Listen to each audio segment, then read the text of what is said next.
Hello shalom, प्रभु में आप सबको जय मसीह की। एक बार फिर से प्रभु की उपस्थिति में हम आप सबके सामने में आए हैं और आज हम सीखेंगे कि परमेश्वर के वचन में वैसी कौन सी बात है जिस पे गुड फ्राइडे का दिन या शुभ शुक्रवार का दिन हम मनाते हैं।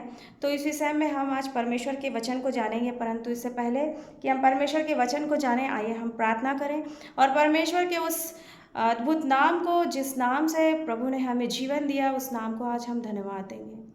धन्यवाद धन्यवाद मेरे जीवित सामर्थ्य अनुग्रहकारी दयालु ईश्वर पिता प्रभु, एक बार फिर से पिता प्रभु जी इस संध्या में पिता प्रभु हम आपके चरणों में आते हैं। पिता प्रभु, आपके जीवित और जलाली नाम को हम धन्यवाद देते हैं पिता, क्योंकि आपने हमें इस योग्य ठहराया कि हम आपके वचन को सुन सकते हैं, जान सकते हैं, पढ़ सकते हैं पिता प्रभु जी।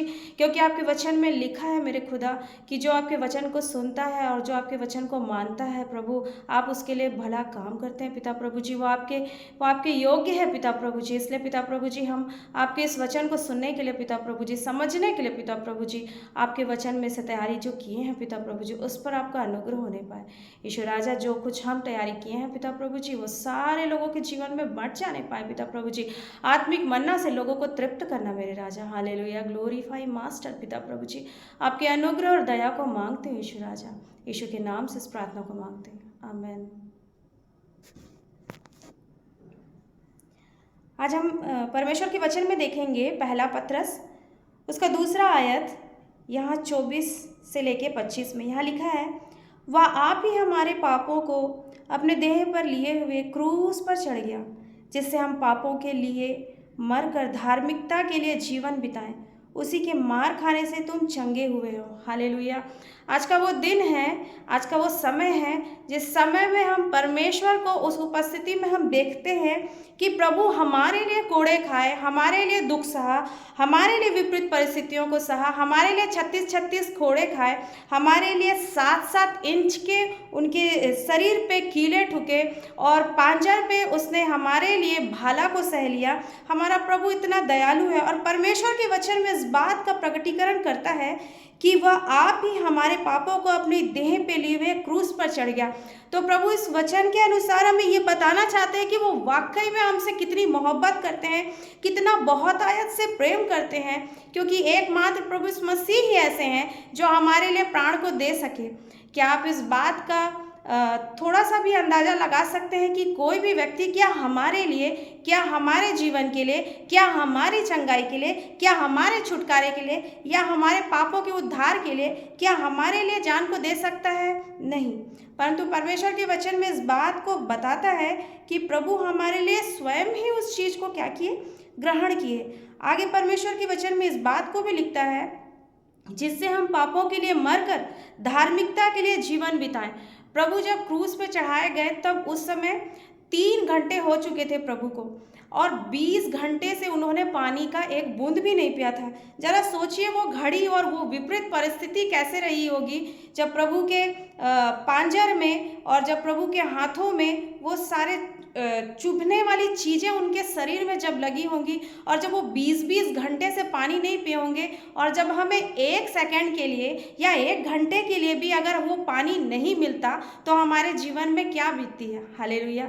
मैं आपको ये बताना चाहती हूँ कि प्रभु जीवन का जल है, प्रभु जीवन का ज्योति है। उसके 36-36 कोड़ों के मार खाने से आज हम विभिन्न प्रकार की बीमारियों से चंगे हो गए हैं, और प्रभु के ही उस छुटकारा देने की वजह से आज हम अपने आत्मिक जीवन में, अपने शारीरिक जीवन में बलवंत रूप से जयवंत हैं। हालेलुया।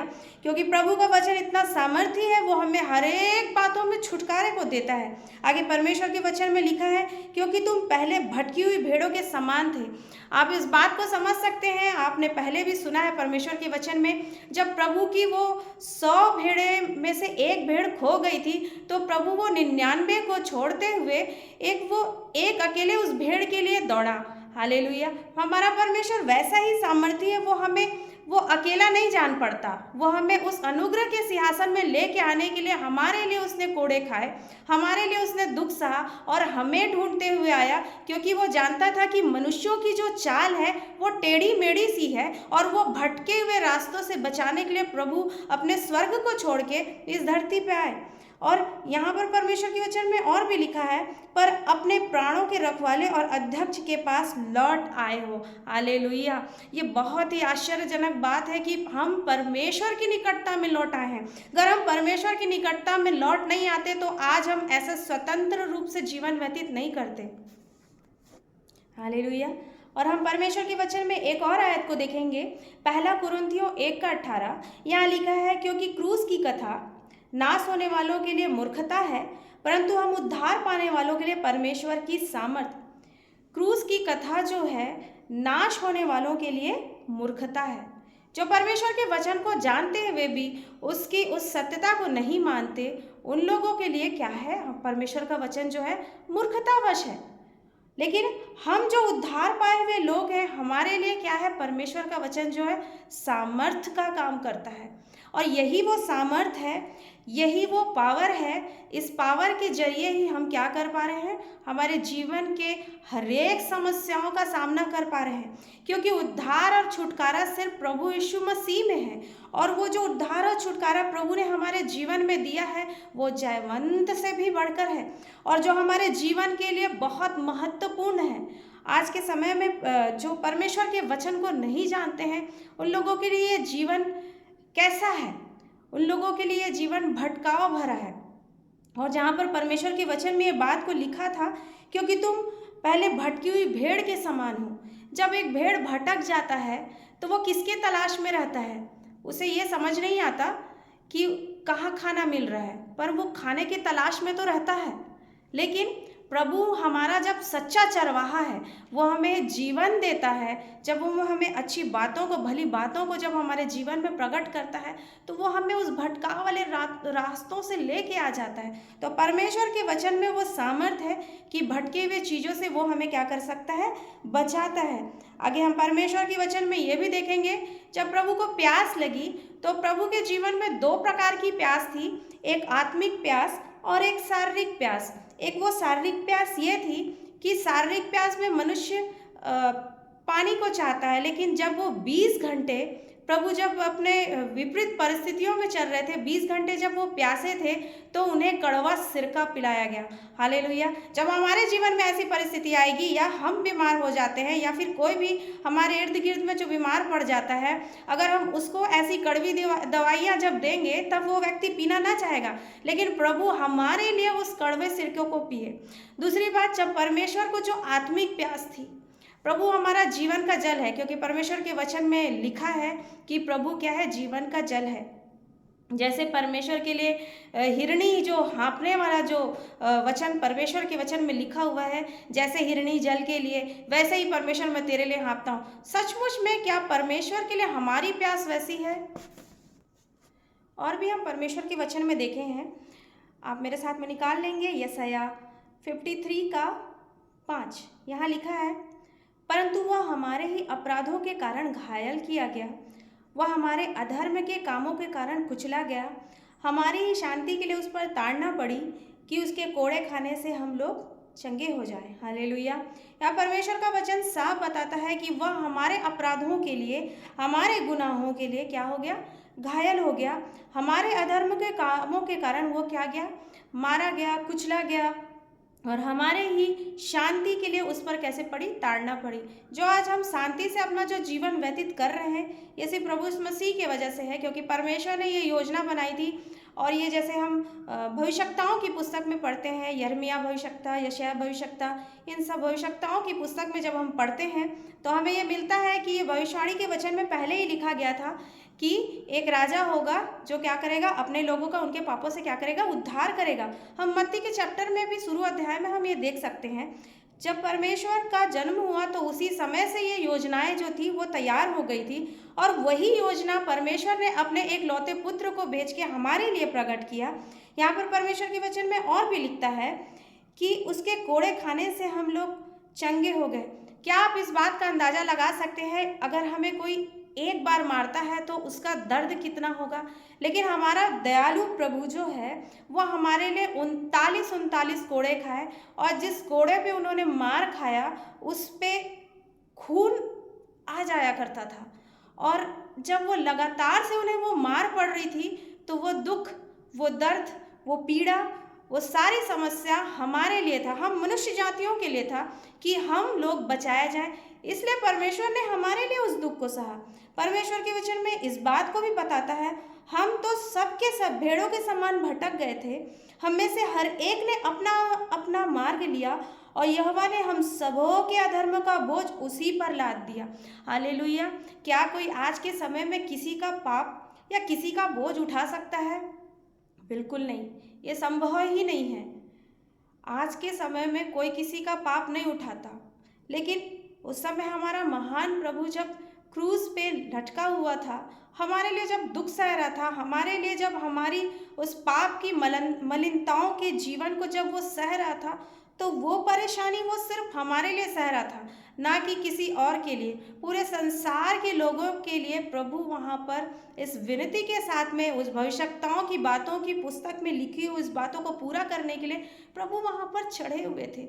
हमारे लिए उन्होंने इतनी सारी यातनाओं को सही। हालेलुया। सचमुच में वो कितना दयालु परमेश्वर है जो हमारे लिए इन सब बातों को प्रकट करता है, हमारे लिए सारे दुखों को सहता है। क्या इस बात का अंदाज़ा लगा सकते हैं कि प्रभु को उस समय कैसी पीड़ा हो रही होगी? जब वो मार खा रहा होगा, जब उसके सिर पर कांटों का ताज होगा, जब उसके हाथों में वो कीले लगे होंगे, जब उनके पैरों में वो कीले लगे होंगे, जब उनके पांजर में वो पसलियों में वो भाला डाला गया होगा, वो कितनी विपरीत परिस्थिति रही हुई होगी। तो परमेश्वर का वचन सचमुच में ताया हुआ है। हम इस बात को समझें कि सचमुच में परमेश्वर हमसे कितना प्रेम करता है। कोई मनुष्य हमसे उतना प्रेम नहीं कर सकता जितना हमारा स्वर्गीय पिता हमसे प्रेम करता है, क्योंकि प्रभु हमारे मनों की बातों को जानता है। और जब हमारे मन में उठने वाले जो विचार हैं, परमेश्वर के वचन में इस बात को लिखता है कि मैं तुम्हारे मन की बातों को दूर ही से समझ लेता हूँ। प्रभु इस बात को जानते हैं कि मनुष्यों के मन में कैसी कैसी और विभिन्न प्रकार की गतिविधियाँ और बुरे विचारधारा चल रहे हैं। इसलिए प्रभु क्या करता है, हमारे उन सारे मनों की बातों को भी जानता है। उस समय के लोगों के जीवन में जब ये बातें रही होंगी, तब वो लोग कुड़कुड़ाते होंगे कि ये कौन सा राजा है जो अपने आप को राजा कहता है, परमेश्वर का पुत्र कहता है। लेकिन परमेश्वर की योजना थी कि ये यातनाएं पड़े, ये समस्याएं पड़े, तभी भी प्रभु ने उन सारी बातों को सहा। किसके लिए? आपके लिए और मेरे लिए। आपके लिए और मेरे लिए उसने दुख उठाया, आपके लिए और मेरे लिए उसने यातना सही। इसलिए नहीं कि प्रभु के पास से हम भटक जाएं, इसलिए कि हम परमेश्वर के किनारे आए, क्योंकि हम सब भेड़ों की नाई भटक गए थे। और परमेश्वर हमारा सच्चा चरवाहा है, क्योंकि परमेश्वर के वचन में लिखा है, यहोवा मेरा चरवाहा है, मुझे कोई घटी नहीं होगी। जब वो हमारा सच्चा चरवाहा है, हमें जब किसी भी भली वस्तु की घटी नहीं है, तो हम ऐसे सच्चे चरवाहे के पीछे जाने से कैसे चूक सकते हैं? हालेलुया। आज इस बात को हमें सीखना है कि परमेश्वर का वचन हमारे लिए कितना ही जलाली काम करता है, कैसे वो दर्पण के समान है, कैसे हमारा अतीत, कैसे हमारा वर्तमान, कैसे हमारा भविष्य हमें बताता है। दुनिया में इस बुक से, इस पवित्र कलाम से बेहतर और कोई पुस्तक ही नहीं है जो मनुष्य को उसका आईना दिखाए कि उसके जीवन में ये परमेश्वर का कलाम कैसा है। हालेलुया। आइए हम इस बात के लिए प्रार्थना करें। इस बात के विषय में हम जानेंगे कि सचमुच में प्रभु, हम इस बात के लिए कैसे हम परमेश्वर का धन्यवाद करें, कैसे उस परमेश्वर के लिए, उस बातों के लिए हम धन्यवाद करें जो यहोवा यिरे है, यहोवा निशी है, यहोवा ओकाट्या है, यहोवा शबाओत है, यहोवा तिश्केनु है, यहोवा राफा है, यहोवा यिरे जो उपाय करने वाला प्रभु है। वो हमारे लिए कैसे तकलीफ़ों को सहा, जिसने हमारे लिए कांटों का मुकुट पहना। इसलिए पहना कांटों का मुकुट, ताकि हमारी जो दिमाग की जो सोच है, जो गलत विचारधारा है, यीशु के नाम से चेंज हो जाए। उसने हमारे लिए हाथों में कीले ठोके, वो इसलिए ताकि हमारे जो हाथ हैं वो गलत कामों से रुक जाए। हमारे पाँव में आज भी जंजीरें हैं, लेकिन प्रभु ने उस समय में जो कीले अपने पैरों में ठोकाए, वो कैसा था? वो हमारे लिए था कि हम गलत मार्ग में जाने से रुक जाएं। प्रभु हमारे लिए उन सारी बातों को, भेदों को प्रकट करने वाला प्रभु है। हम परमेश्वर की उन बातों को याद करें, उन दुख को याद करें जो प्रभु हमारे लिए सहा। क्या कोई ऐसा प्रेम कर सकता है? क्या कोई ऐसा मोहब्बत हमसे कर सकता है जो प्रभु यीशु मसीह ने हमारे साथ किया? क्या कोई ऐसा व्यक्ति है जो हमारे लिए अपने प्राण को दे सकता है? क्या कोई ऐसा कोई कह सकता है कि सचमुच में मैं तुझसे बहुत आयत का प्रेम करता हूँ, जो हमारे लिए प्राणों को दे दे? क्या कोई है ऐसा? नहीं, सिर्फ एकमात्र प्रभु यीशु मसीह ही है जो हमारे लिए प्राणों को दे सकता है। और आइए हम इस बात के लिए प्रार्थना करें। धन्यवाद मेरे जीवित दयालु ईश्वर पिता प्रभु जी, विलंब से कोप करने वाले, अति करुणामय मेरे खुदावंत ईश्वर राजा। प्रभु हम आपके पास में झुकते हैं मेरे राजा, और धन्यवाद करते हैं खुदावंत ईश्वर राजा। सचमुच में पिता प्रभु आप हमसे बहुत आयत का प्रेम करते हैं मेरे राजा, मेरे महाराजा। मैं आपका धन्यवाद देती हूँ, मैं धन्यवाद देती हूँ क्योंकि आपने पिता प्रभु जी भयानक और अद्भुत रीति से पिता प्रभु जी हमें बनाया। भजन संहिता 139 के अनुसार मेरे खुदावंत ईश्वर राजा, आपने हमारे जीवन में वो भलाई किया पिता प्रभु जी जो कोई मानव नहीं कर सकता पिता प्रभु जी। आपने हमें तैयार किया पिता प्रभु जी, आपने हमें अपने बेटा और बेटी कह के बुलाया पिता प्रभु जी, और आपके ही बुलाए जाने के द्वारा पिता प्रभु हमने उद्धार और छुटकारे को पाया है मेरे खुदावंत ईश्वर राजा। आपसे बेहतर कौन है मेरे खुदावंत ईश्वर राजा? आपसे उम्दा कौन है मेरे खुदावंत ईश्वर राजा? आप अब्राहम का परमेश्वर है खुदावंत ईश्वर राजा। आज भी वो कार्य करने वाले खुदा हैं पिता प्रभु जी, जो पहले किया करते थे मेरे खुदावंत ईश्वर राजा। जीवित कलाम आपका बात करता है मेरे खुदावंत पिता प्रभु जी। प्रभु आप उन सारे लोगों की परिस्थितियों के लिए पिता प्रभु जी क्रूस पे पिता प्रभु जी सह लिए पिता प्रभु जी, उन दुखों को, उन पीड़ाओं को आपने सह लिया पिता प्रभु जी। हालेलुया पिता प्रभु जी, मेरे महान खुदा पिता प्रभु जी, आपके लिए पिता प्रभु जी मैं क्या कहूँ मेरा खुदावंद ईश्वर राजा। उन सारी बातों के लिए पिता प्रभु मैं आपका धन्यवाद देती हूँ पिता प्रभु जी, और धन्यवाद के साथ प्रार्थना यीशु के नाम से मैं मांगती हूँ, आमीन। आप सबको जय मसीह की।